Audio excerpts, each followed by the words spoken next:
Our facilitator for this workshop on measurement of gender outcomes is Malashri Mohan, who is Policy and Capacity Building Manager at CLEAR JPAL South Asia.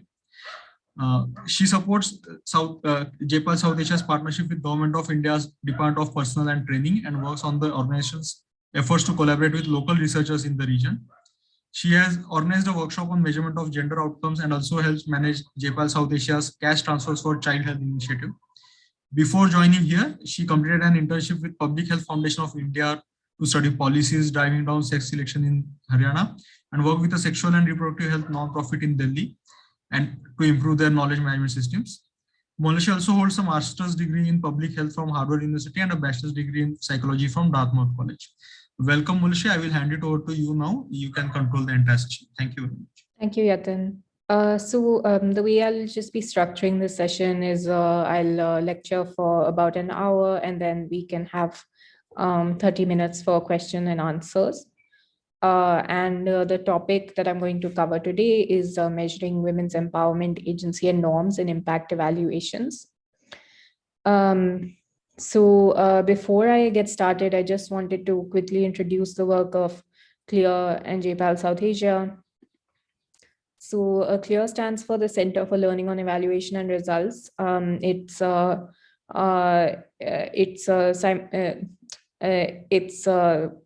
other name is the Global Evaluation Initiative, and we have 7 offices across the globe. Our global hub is based in Washington, DC at the World Bank.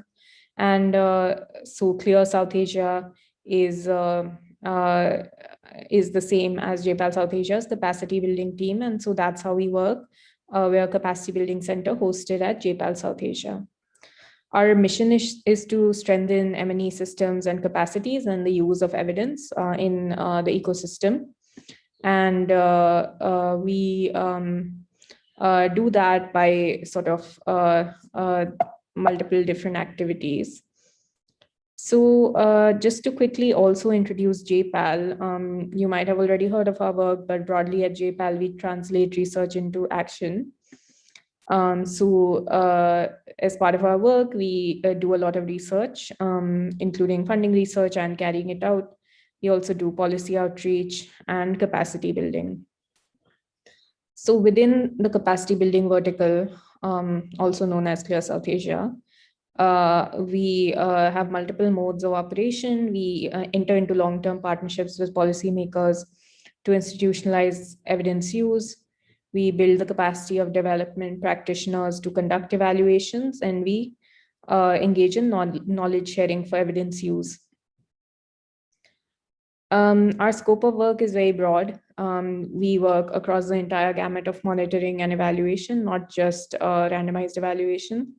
And we go all the way from developing and delivering one-off trainings to developing systems and frameworks for M&E, whether that's M&E diagnostics or building state and national M&E systems through partnerships with state governments and national government bodies. We also sort of share technical expertise on M&E, and we do that through our courses and lecture content.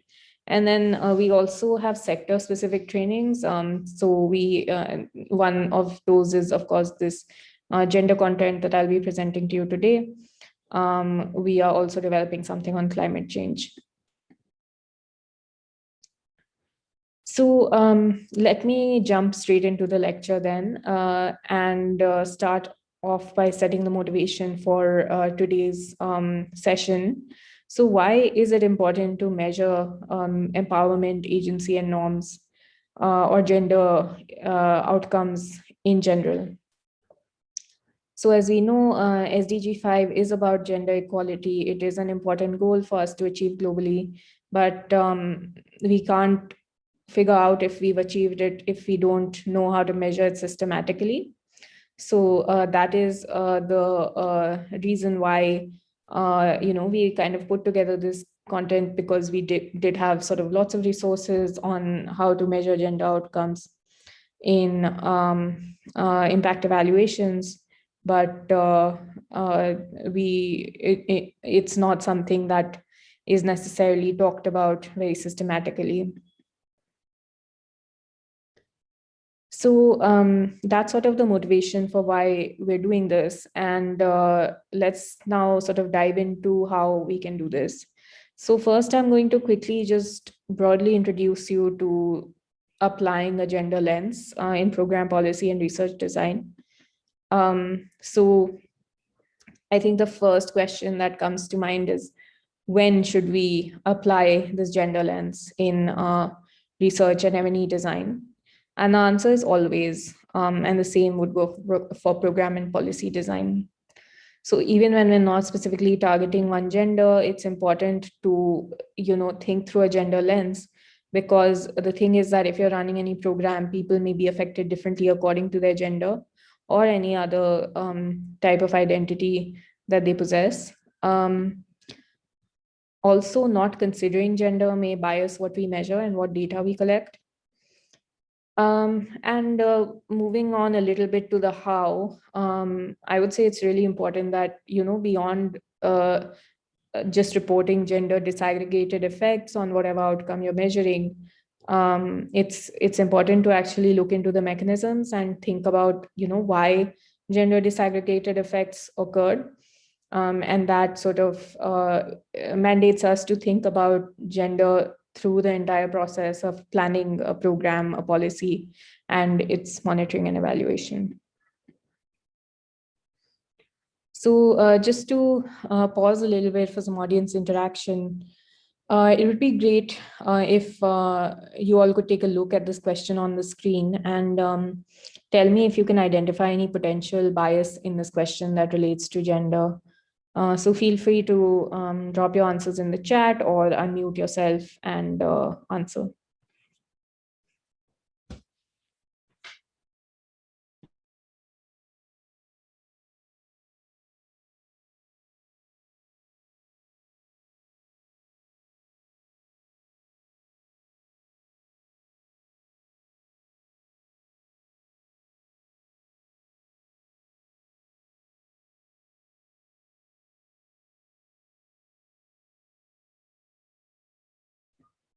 So I'm seeing a couple of people on the chat responding with some of the options, but can you elaborate on why that is gender biased?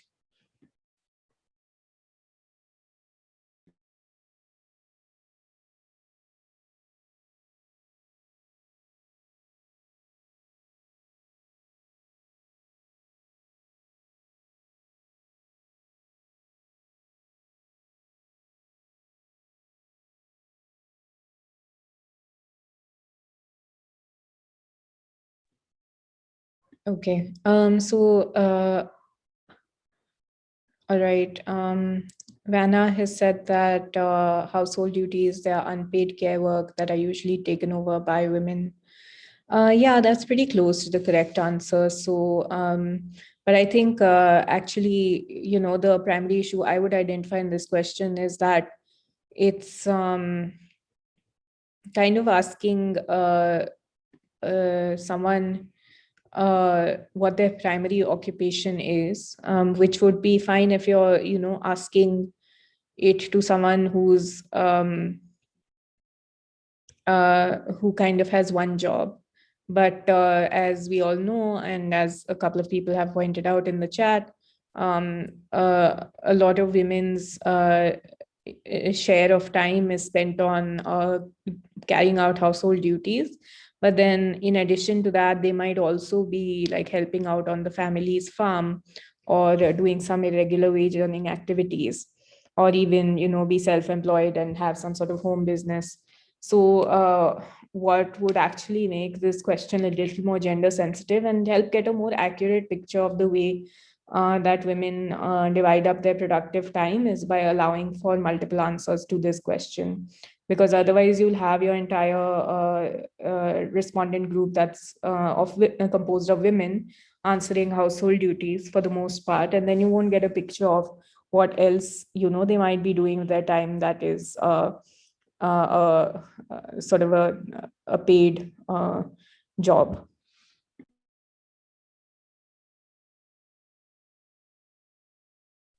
So now that we've kind of gone through applying the broad concept of applying a gender lens, I want to talk about some tools and frameworks that we can consider in the process of applying a gender lens. So sort of narrowing down a little bit to what it actually means to apply a gender lens, because it's a very nebulous sort of term, but what do we actually mean by gender lens? So one way to think about it is, what approach is the program or policy taking? And so this is sort of a categorization that I sometimes find helpful, which is to think about a program as either gender blind or gender neutral, gender aware or gender sensitive, and or gender transformative.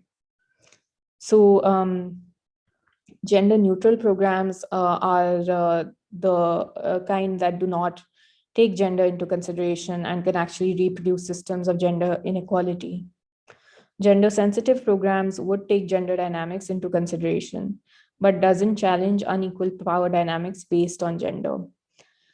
And then gender transformative programs actually seek to challenge and transform unequal power structures based on gender. So this is a good way to think about, say, the theory of change of a program. Another gender framework that I found useful is intersectionality, which refers to the complex and cumulative manner in which the effects of different forms of discrimination combine, overlap, or intersect. So what Dr.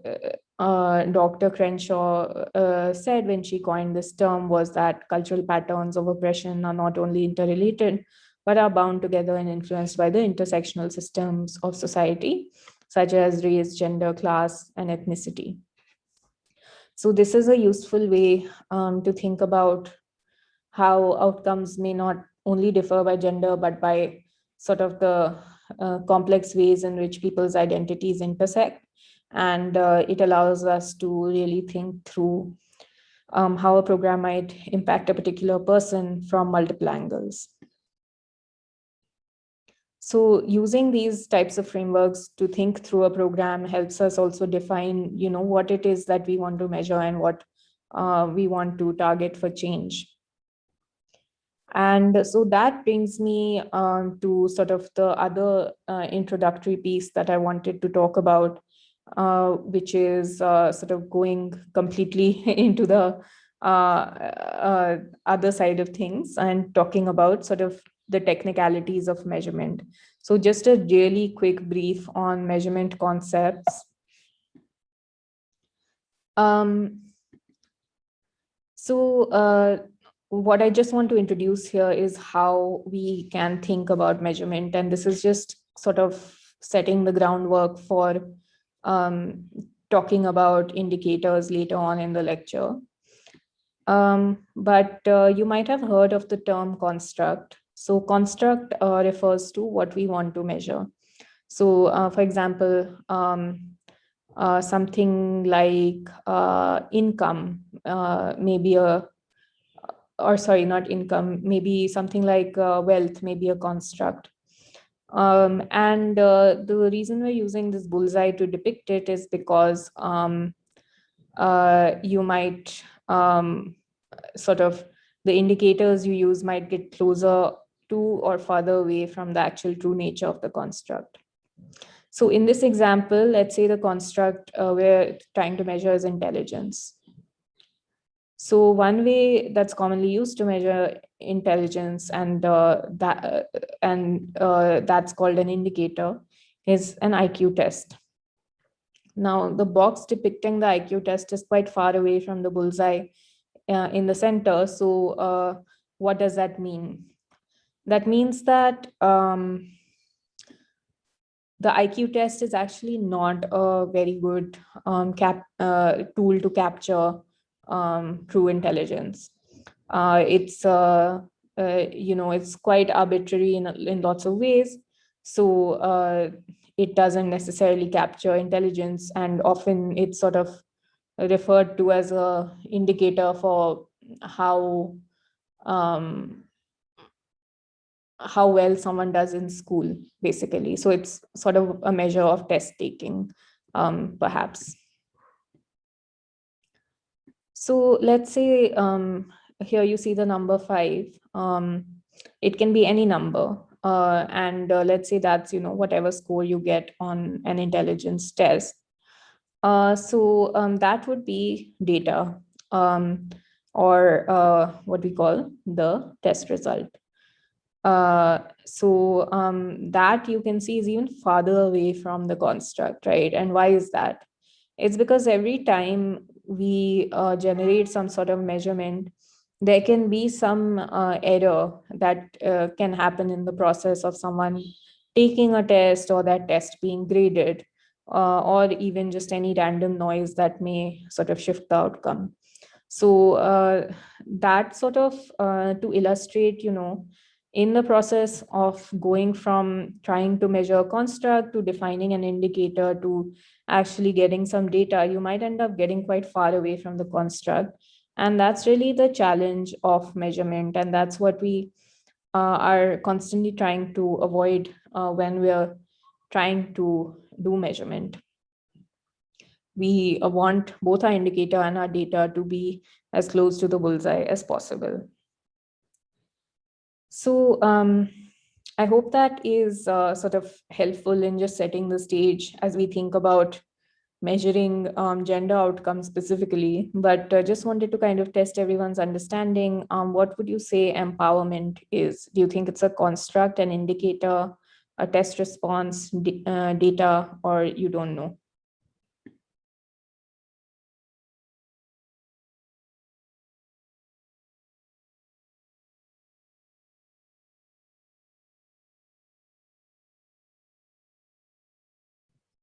Okay, so everyone's saying it's a construct, which is great. I think everyone got it. So that's perfect.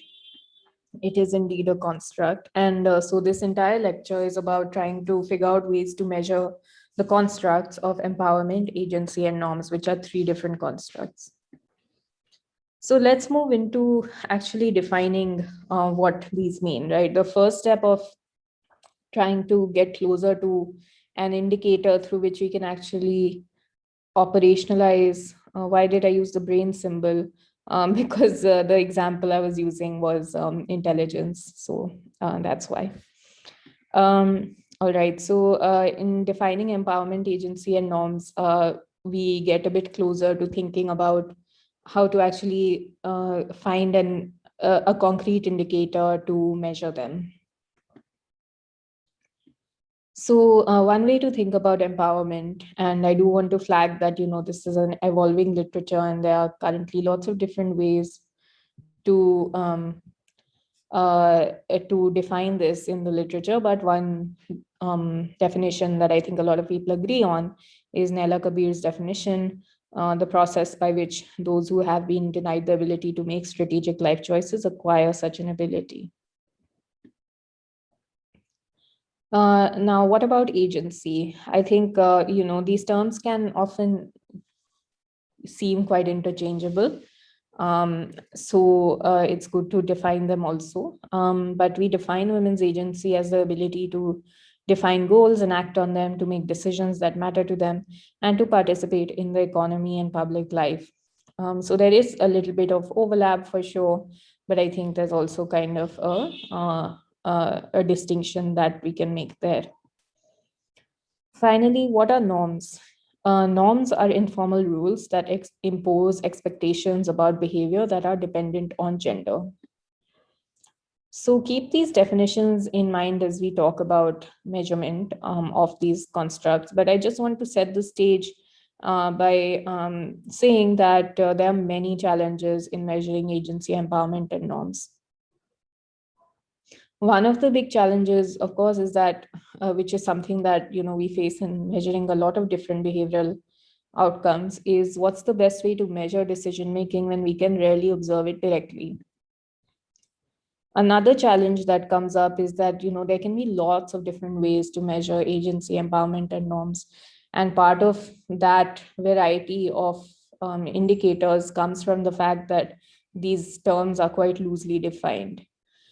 So then how do we prioritize among the different outcome measures that we might have? It's also possible that these constructs may mean different things in different contexts. So should we use internationally standardized measures, or should we try to create our own to match the context? And then it's also possible that many aspects of these outcomes are susceptible to misreporting for whatever reason. So how do we reduce this misreporting? And finally, do we need to collect new data, or can we use existing sources? How can we collect data in a way that's affordable and respectful? So I think these are some of the many challenges that can come up in measuring these outcomes. But that said, I think there are also some concrete strategies that we can put in place to think about measuring these outcomes and thinking about indicators. So let's first talk about measuring empowerment. So how can we actually build a reliable strategy for measuring empowerment? A lot of what I'm presenting here comes from this document called the Practical Guide for Measuring Empowerment in Impact Evaluations, which is something that JPAL had put together a few years ago. And it sort of contains a lot of useful tips and examples for measuring empowerment, and I'd recommend everyone go through it. The first step in developing a strategy to measure empowerment is conduct formative research to understand gender in a particular context.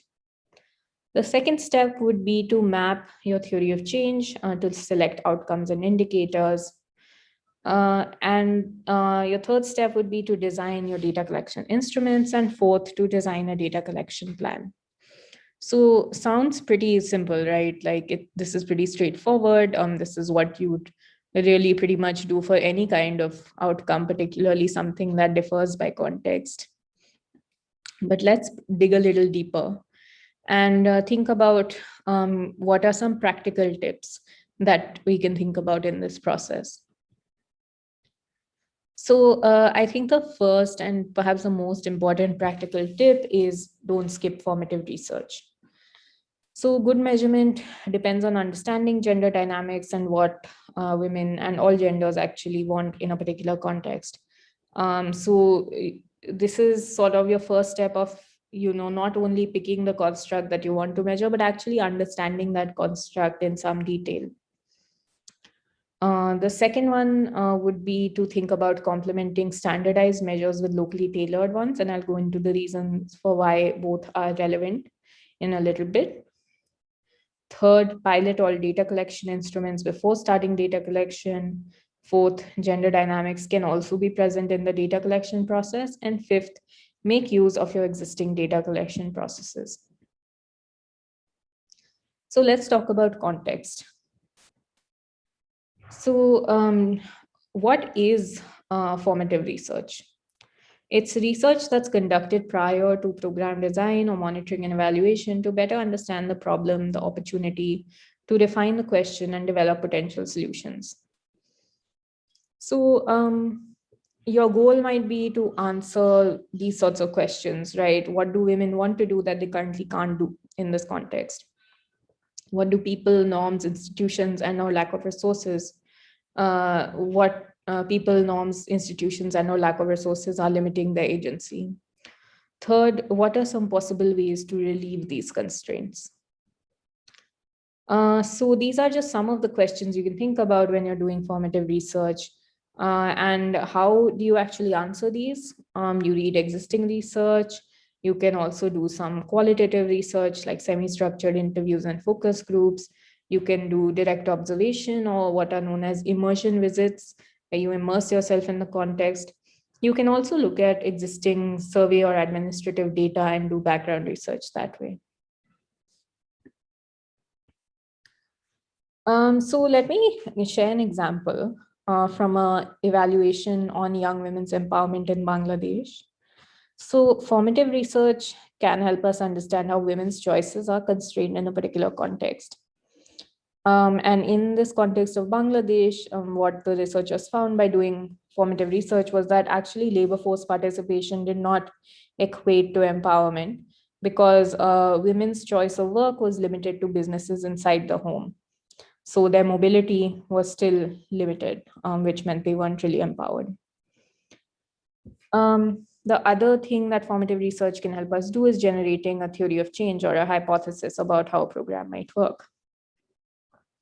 So in Bangladesh, researchers learned that women negotiated being able to work by showing more respect and responsiveness to in-laws and their husband, which was a useful clue in thinking about developing a program. And finally, it can also help us identify what language to use in survey questions. And here I don't mean language as in Hindi, English, Bengali. I mean, what words you should or should not use in a particular context. So an example was that initially the researchers had some questions about dowry in their surveys, but actually they found that in the piloting stage that there was, nobody really answered that question honestly because dowry is illegal. So of course they would not share their actual views on dowry with a complete stranger. So these are all the ways in which formative research can really help us in the process of M&E from beginning to end. Going on to tip number 2, which is complementing standardized questions with locally tailored questions. Let's talk about why each type of question is useful. So I would say, there's no black and white answer here. You need to kind of figure out a complement of both. The benefit of internationally standardized questions to measure these outcomes is that you can compare these across contexts and sort of get a comparative sense of where a certain geography or region is at. Many of them have already been tested and validated, which is super important. So if you're limited on budget and you don't have time to and resources to fully develop a whole new set of measures, it's really useful to use these, and you don't have to go through the entire validation process again. The cons, however, is that internationally standardized questions may not be sensitive to context. They may not pick up what's intended.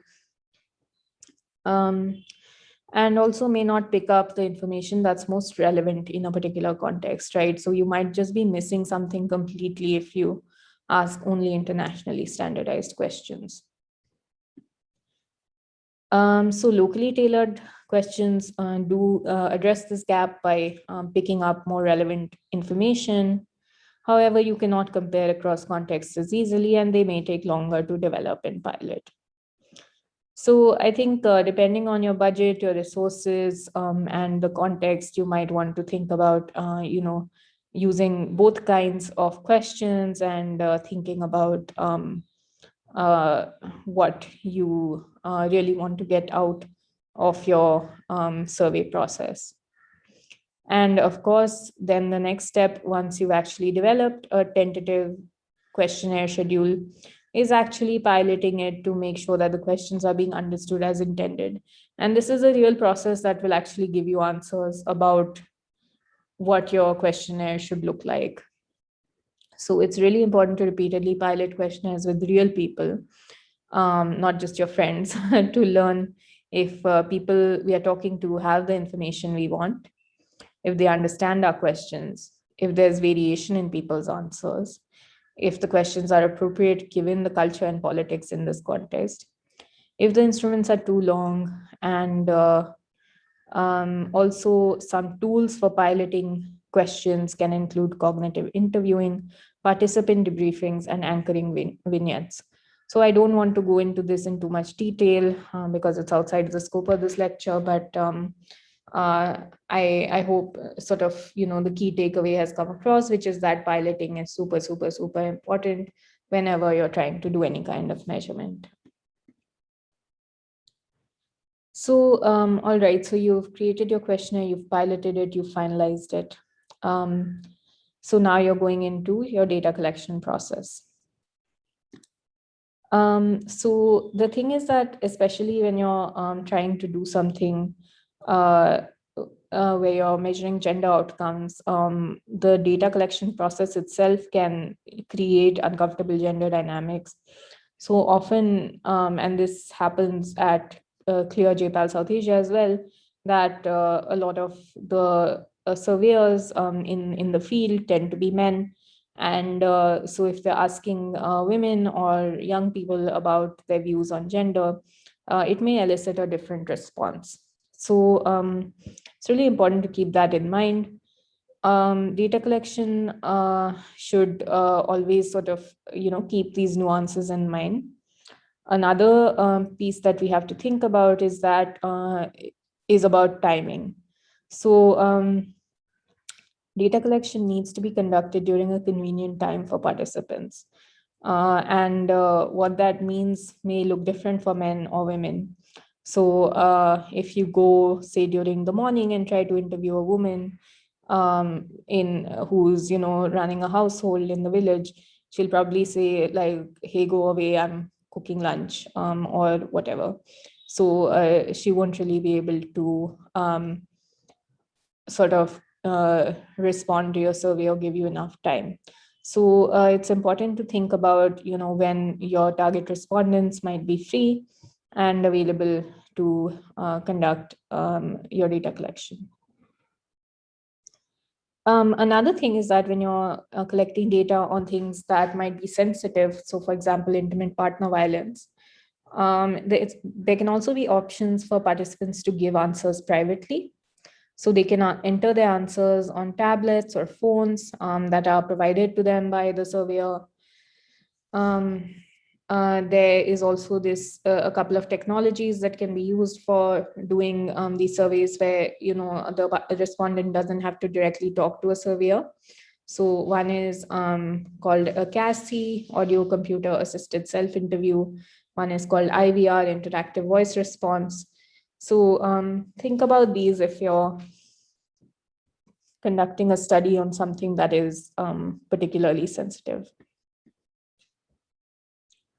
And finally, it's always good to make use of your existing data collection processes. So that's true for anything that you're measuring. But administrative data can also give a lot of insights, including on gender dynamics. So you can just sort of disaggregate a lot of different things by gender using admin data. And when you're collecting new data, you can just actually add on some questions to do with gender into the process. And this might be really good in the case of studies that don't per se have anything to do with gender on the face of it. But as you remember, we always need to have a gender lens in research program and policy design. So if your team has the bandwidth, it's always great to add a few additional questions into existing touch points. So that sort of concludes my section on measuring empowerment. And now I just want to move on to talking about measuring agency.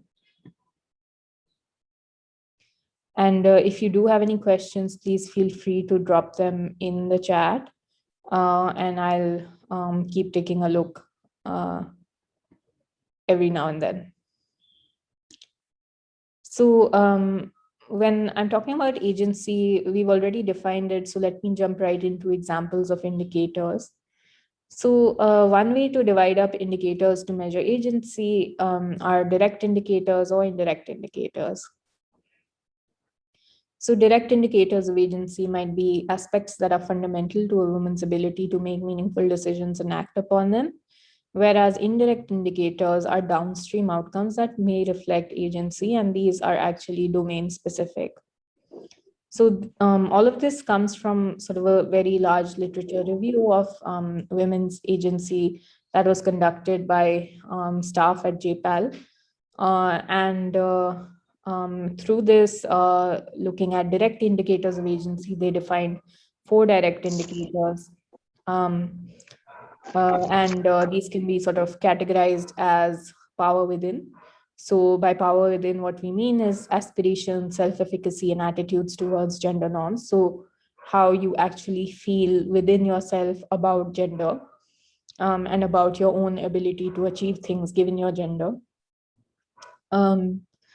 Another aspect of agency is household decision making. So that's another direct indicator. Another direct indicator would be freedom of movement, and finally, freedom from violence. Indirect indicators of agency can be split into three different domains. One is the family domain. So, timing of marriage and childbearing, contraceptive use might tell us a little bit about how much agency a particular person has. The economic domain of agency, which can look like labor force participation, income generation from entrepreneurship, can tell us about how much agency a person has in the economic realm of their life. And finally, the political and community domain of agency can consist of indicators like political and community participation, voting behavior, and ties in the community. So let's go into some detail about a couple of these. I won't go into all of them due to time limitations, but let's first talk about power within. So, as I mentioned, power within is the internal belief in one's worth and ability to set goals and act on them. Indicators focus on women's own perceptions of agency. So, power within can be then measured through um, aspiration, self efficacy, and attitudes about gender norms. So, what do we mean by aspirations? Aspirations refer to goals or ambitions that women and girls have for their own lives. These can be related to education, employment, and careers, as well as those related to life cycle choices such as marriage and childbearing.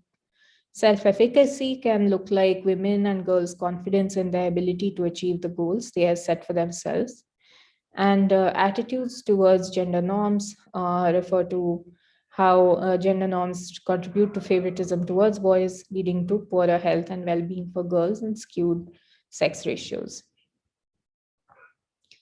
So I hope that gives you a sense of what we're trying to get at when we talk about power within, and there are further ways to measure things like aspiration, self-efficacy, and attitudes towards gender norms. So there are a few questions in the chat. Let me just pause and look through them. Yeah, Isha, you make a very good point that we often don't talk about other genders beyond women and men in conversations about gender in the M&E space. So I think, unfortunately, a lot of this lecture does draw from research that's been conducted by JPAL, which primarily kind of only looks at the binary way of thinking about gender when we're doing gender disaggregated analysis, but this is a very important topic for new research. And I think there are other sort of people who would be better placed to comment on best ways to measure sort of outcomes for other genders. Vaishali is asked why childbearing is an indirect indicator. So I'll get into that in a minute. And Igrum has said, can you please give us an example of empowerment and agency and how we actually measure if a person has been empowered and the agency has been built up? So I guess an example, I mean, it's sort of a tough question to answer because, like I said, it's something that's loosely defined, and it's sort of hard to give a concrete answer of whether a person has been empowered or given agency. I think as I'm talking about these indicators, that's a way to get into narrowing down what we actually mean by empowerment and agency. But there'll also be some examples of studies that have looked at these outcomes later on in the lecture, and those might give you a better sense of what this might look like in practice. Okay. So the second direct indicator is household decision making. That's very simply just participation in household decisions on a range of topics. And it's measured by directly asking about women's participation in decisions, relying on self-reported information. That's often subject to reporting bias, right? It doesn't capture the role of negotiation in the decision-making process and typically only relies on women's reports. So there are pretty obvious limitations in self-report. Another more innovative way to measure this outcome, which can perhaps pick up more closely on the reality, is something called lab in the field games, where both spouses are invited to participate. So what this might look like is, giving someone a plate of beans and asking them to allocate a certain number of beans to each member of the household. And this might give us a sense of what resource allocation looks like in real life, because you're completely separating it from any sensitive conversations about money. And it's just a game that they're playing. And the respondents might not even know that you're trying to understand things like household decision making when this game is being played. So it removes that kind of bias that can be generated in self-reporting, where people might be concerned about social desirability. So a few studies that used both survey questions and lab in the field experiments showed actually different effects on both of these indicators of women's agency. So that kind of illustrates that if you go back to that whole bullseye concept, right? These are two types of indicators to measure the broad construct of agency, and both of them might actually be at a different distance from the bullseye. So perhaps lab in the field games are a little closer and self-report is a little farther away. But again, this is a very nascent literature, and it needs systematic research and validation exercises on agency metrics. So the third type of direct indicator I want to go into is freedom of movement, which is a woman's ability to choose where to go and when. So indicators can include, again, self-reported ability to travel to different locations, self-reported instances of having traveled to various locations over a certain period of time. And finally, quickly, freedom from violence, which is a woman's ability to live free of emotional, physical, and sexual violence. This can be measured through experiences of intimate partner violence or violence against adolescent girls.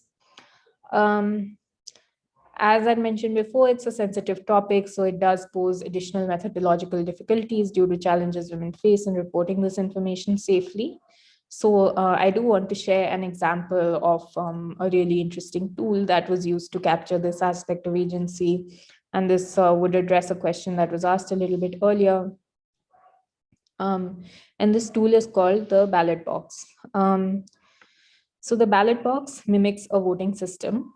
Respondents are asked to mark their answer to a question on a piece of paper and then drop it in a ballot box. In an evaluation in Peru, this approach was used in a household survey process that was trying to measure intimate partner violence. It was actually found quite more effective than a household survey and was used for the baseline. I think someone is unmuted. They could just mute themselves. Thanks.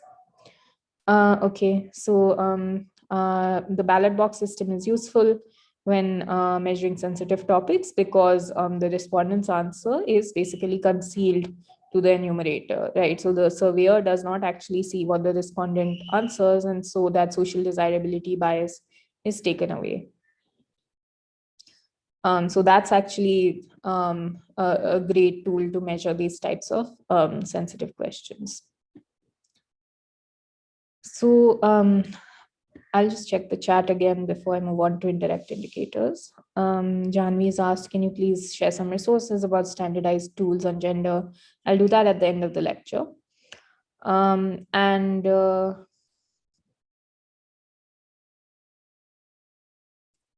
Yeah, so Isha has mentioned that evaluation teams should have a psychologist in the team to assess the psychological aspects. Yeah, definitely. I think there are, I think the point of this lecture is that, there's not one way you can think about empowerment agency and norms. There are multiple different ways to conceptualize these constructs in multiple domains. So actually, that's what we're going to be going into right now. How can power structures be reformed for building agency? I think that's a great question, and I don't have a clear answer to that. I think right now, maybe the focus of this lecture is measuring these constructs, but it's hard to, think about a clear strategy to change power structures. How could intersectional issues be considered while evaluating? I think a lot of what this lecture is going into applies to intersectionality as well. A big part is, doing your formative research well and understanding your context well, including how intersections of identities and power structures play out in people's lives, and then designing programs and measurement strategies accordingly. Okay, so moving on to indirect indicators. So as I mentioned before, indirect indicators are downstream outcomes that result from exercising agency and hence can reflect the presence of agency. And they're used as proxy measures for achievements of agency. So when you think about the family domain, timing of marriage and childbearing is an indirect indicator of agency. And someone had asked why it's indirect. I think it's not the actual, perhaps, act of childbearing that is an indirect indicator. It's like the timing of when someone gives birth. And it's an indirect indicator because it's downstream of the actual outcome that you're perhaps looking at, which is someone's power to make decisions about their own reproductive lives, right? So someone who gives birth really early in their lives, say, at the age of like 17, 18, they might have gotten married early, and they might be, less empowered to make decisions about their own life. And so their early childbearing gives us a hint that this person perhaps has less agency. Whereas someone from the same context who managed to delay marriage and childbearing till later in their life may have more agency. And the same goes for contraceptive use, right? Again, it reflects the agency to make decisions about reproductive lives and family lives. Similarly, in the economic domain, labor force participation is something that is downstream of someone's ability to actually make decisions around their economic lives. And same goes for income generation from entrepreneurship. So how much income is actually sort of owned by the woman who is generating that income. And so political and community domain, participation in politics and community decision making. So kind of reflects the agency or voice someone has in a community. So I hope this kind of helps understand some concrete strategies to measure agency. And now I'll just wrap up my lecture with a final section on measuring norms, and then I'm happy to take questions. So gender norms, as I mentioned, are informal rules that impose expectations based on gender. And what's important to note is that they exist at all levels of self, family, and society. At the level of the self, norms can play a role in defining someone's aspirations, their confidence, their self-esteem, their behavior. At the level of the family, norms can inform household decision-making, they can inform family planning, domestic responsibilities. And at the level of society, it can define women's labor force participation, leadership and political participation, and public safety and how safe women feel in public. So now that we have a sense of how norms are defined and how they play out in our lives, let's now talk about measurement. So norms define acceptable attitudes and behaviors for different identities, including gender identities. Social norms are difficult to measure, and so individual attitudes and behaviors are often measured instead. It's really important to note that attitudes and behaviors are not interchangeable constructs. They're just two different ways to measure social norms. So an attitude refers to one's belief of what is socially acceptable. A behavior is actually the action you take based on that attitude.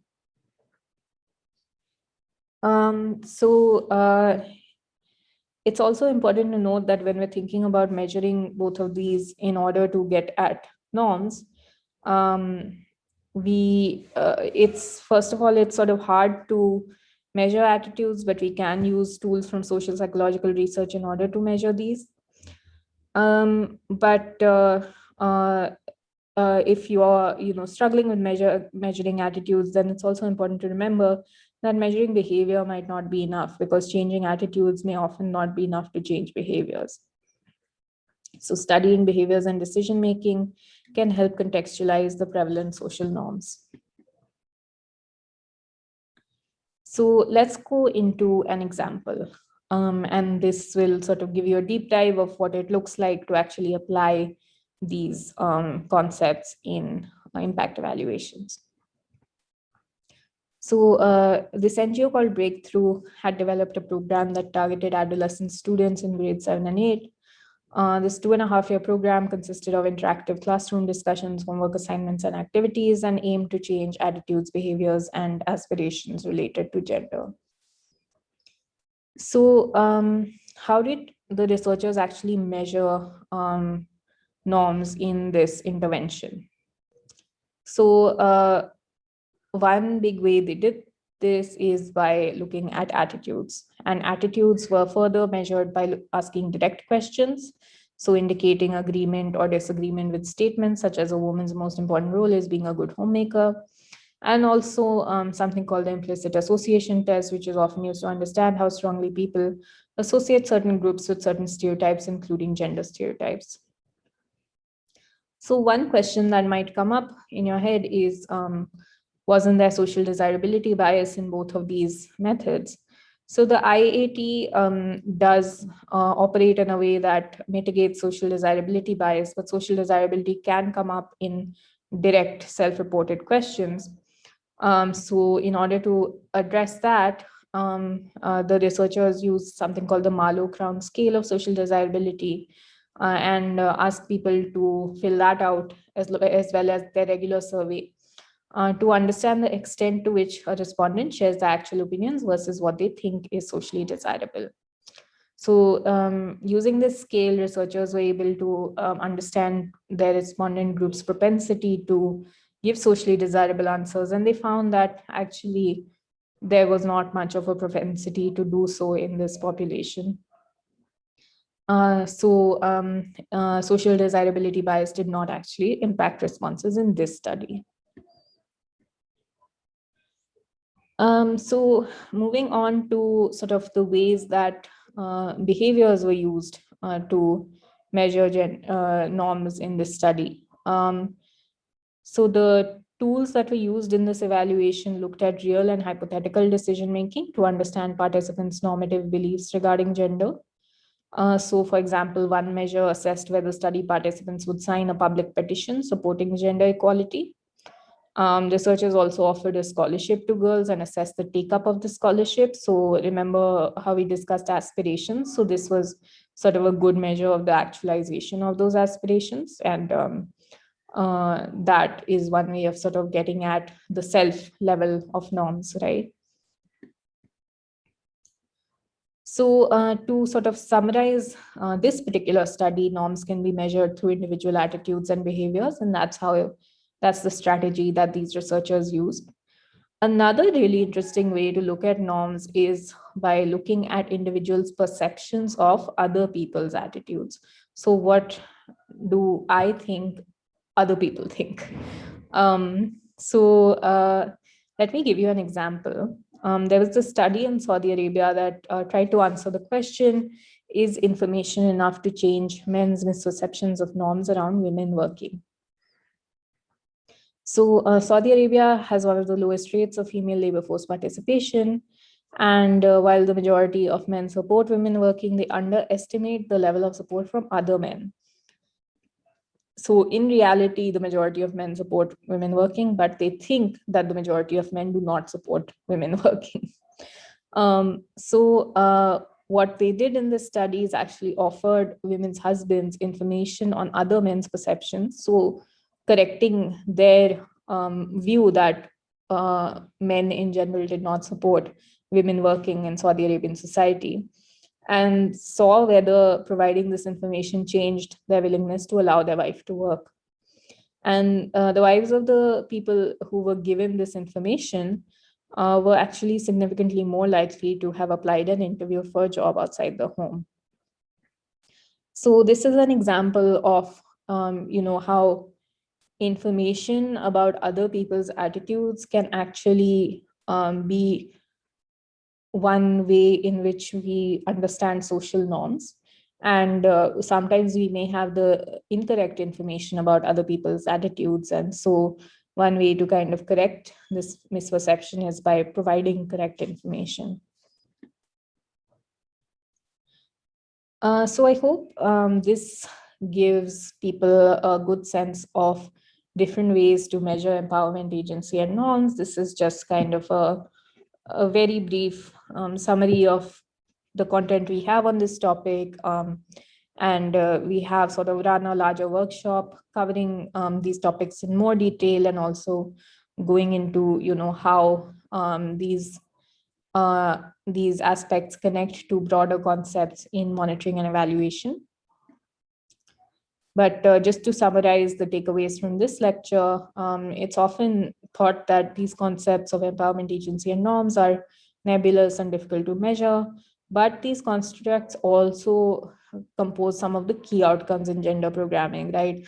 A lot of gender programs aim to change norms, aim to empower women, but there's a lack of clarity on what that actually means and how to measure that. To sort of address that gap, we've put together this deck and this content to illustrate that there are concrete strategies to measure empowerment, agency, and norms and impact evaluations. So just to sort of end with a quick plug about our work, we can absolutely support your organizations in generating evidence on gender outcomes, and that is our bread and butter. We partner with implementing organizations to generate evidence on the impact of programs. And we also synthesize insights from evidence on how to reduce gender inequality. And we also provide capacity building services to help organizations understand how to generate rigorous scientific evidence on poverty alleviation. So you can connect with us on our website, our newsletter, or social media, and or connect with us at M&E conferences, and we'd love to hear from you. So I will stop here. Here's my email in case you do want to connect with us, and I'm happy to take any questions now.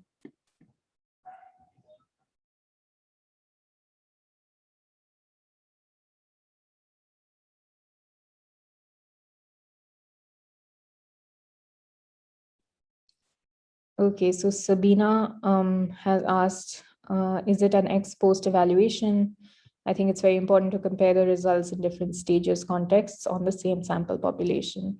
So I don't know if you're referring to the Saudi Arabia one or the India one, but basically these are all JPAL evaluations, which are all randomized evaluations. So these are all planned ex ante, and there's a baseline and end line. So you compare the population at two different points.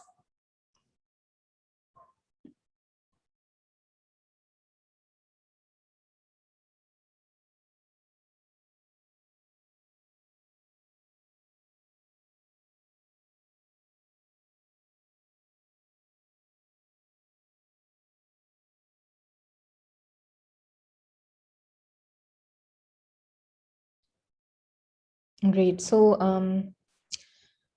Okay, Vaishali's asked another question.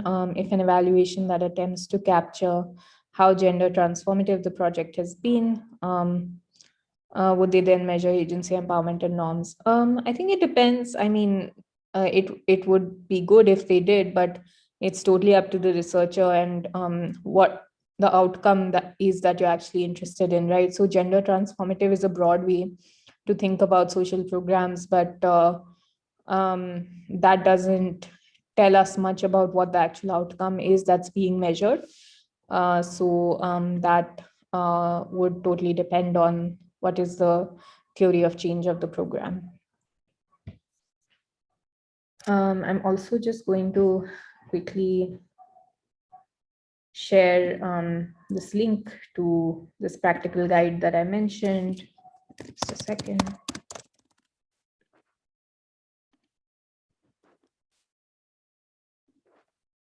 Okay, so this might help answer a lot of your questions.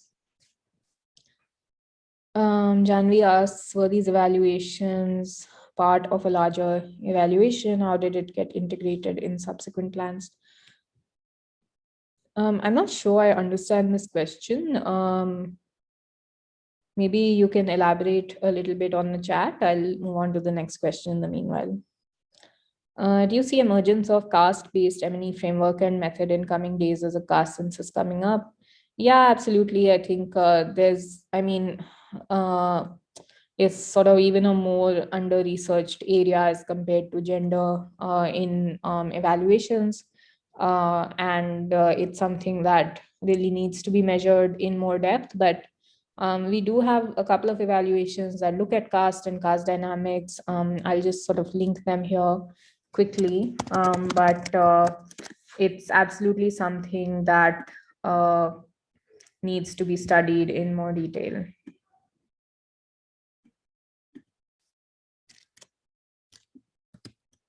So here's an example of a project that was looking at caste in India. I can't think of any particular resource or tool that's looking at caste, but if I do, I'll share it with the organizing team. Okay, Janvi has elaborated. What I mean is how are the impact evaluations used by the field program? Okay. Yeah, that's a good question. I think the thing about impact evaluations is that they're often long term, but one good example of how impact evaluations feed back into the program itself is scale ups, right? So if an impact evaluation shows that a program is really effective, it can be scaled up across the globe. And it can be scaled up in lots of different contexts. So that's one big role that impact evaluation plays in program decisions. So one example of this is actually the breakthrough program that I talked about, which found that the program was really effective in changing attitudes and aspirations.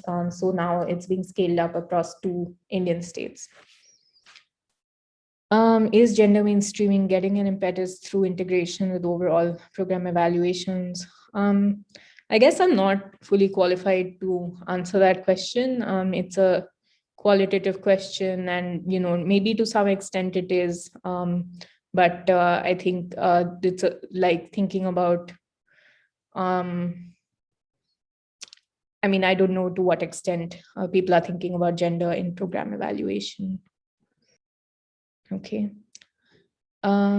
So if there are any other questions, I'm happy to take those. Okay, great. So I think then that sort of wraps up the question and answer as well. So I'll hand it back to Yatin now, unless there's anything else. So since we have some time, I again will request participants to share their, yes, we have one question now. What are challenges on ground to measure gender outcomes in terms of data? How to avoid misleading data?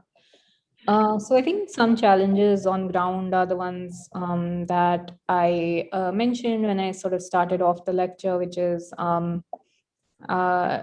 sort of challenges posed by the context or in the data collection process, gender bias that can come up. How to avoid misleading data is a good question, and I think it's a very broad question in the sense that data can be misleading in lots of different ways. There can be sort of measurement error that can come up because of tools that you've chosen that are prone to measurement error. You can have questions that can generate some form of bias. So social desirability bias is one that I mentioned a lot in this lecture, but there are other forms of bias as well.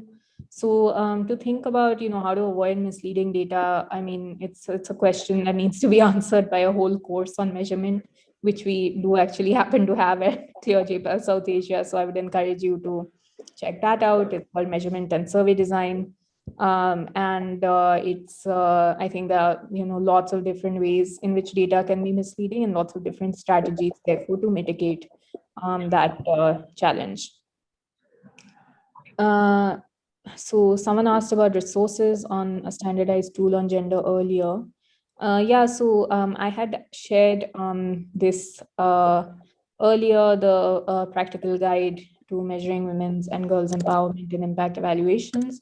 I mean, it's not standardized per se. I don't think there's any one standardized tool in the world that can capture these outcomes. But this is sort of one set of tools. There are also, I think USAID had put together a good one on women in agriculture, which is something also to check out. There are lots of different resources on this topic. So do look into those. Great. I also see some links being pasted in the chat. Thank you very much. So if you don't have any questions, should we end early? Yeah, I think we can. So I would like to thank, okay, we have another question. Is there a plan to convert the construct into measurable data? So I think the plan to convert constructs into measurable data is to choose an indicator that you can then get data from. So I don't have a more specific answer than that because it depends on your construct, but that's how you normally do it. There's also this question about how would you measure gender data for youth skilling with a mixed youth category, including like females being pregnant or lactating young mothers, etc., in the same setting as males. So, Dennis, would you like to further elaborate on that question? No, I think it's clear. Basically, like I think Dennis was asking about a particular program where mixed gender groups are participating in a skilling program. So I mean, I guess it's a question that depends and would be better answered were I able to know the theory of change of your program. But one way to think about it is that when you do youth skilling, you are looking at outcomes of perhaps labor force participation, right? That once someone is upskilled, are they able to get jobs? So one clear outcome that you can look at is ability to get jobs. But then what's an assumption that's at play there, right? That our assumption is that women and men have the same sort of job landscape when they're searching for jobs, and that might not be true because there might be barriers at home that are preventing women from getting jobs outside the home. So even if they participate in the skilling program, it may not improve their actual employment outcomes. So in that sense, I would encourage that in such a program, you also measure women's own attitudes about employment outside the home, the family's attitudes about employment outside the home. So I think that sort of illustrates a broader point, which is that when you're designing programs that have to do with gender, it's really important to think about the assumptions that are present in your program, especially if they're mixed gender programs. So Manisha, I had one question. I don't know if you touched upon this topic in the session. How do we when you are dealing with transgenders and other categories, they have even further different kind of issues. Like there might be, in case of a skilling program, there are acceptance related issues. In many other programs also, they have issues like that living in ghettos or some other areas, and So how do we look at them when you're looking through the gender lens? How do we try to capture their nuances? Yeah, that's a really good question. I think honestly, based on the research that JPAL has done, we haven't looked too much at gender issues beyond, the commonly sort of accepted gender binary of men and women. So it's not a question that I can answer based on sort of research or resources put together by JPAL. But I think one point that I would make very strongly is that in a topic like this, which is severely under researched in all fields, not just development economics, it's really important to do good formative research, actually go and speak to transgender people in the communities they live in and understand their challenges, understand their barriers to accessing resources, to being empowered, having agency, and changing their own internal attitudes, and then sort of design both programs and measurement strategies based on that formative research. Yes, thank you.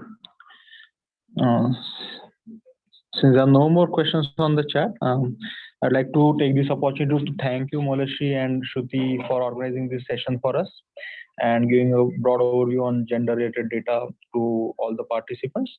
This was part of the third API conference and EvalFest 2022. And after this session, we have some few sessions tomorrow, and we'll be wrapping up tomorrow with the last day of the conference. I would like to thank the organizers of this session, the production team, the social media team, which is continuously putting posts and everything. And of course, once again, I would like to thank you for Molashi for this excellent session and all the participants. Thank you.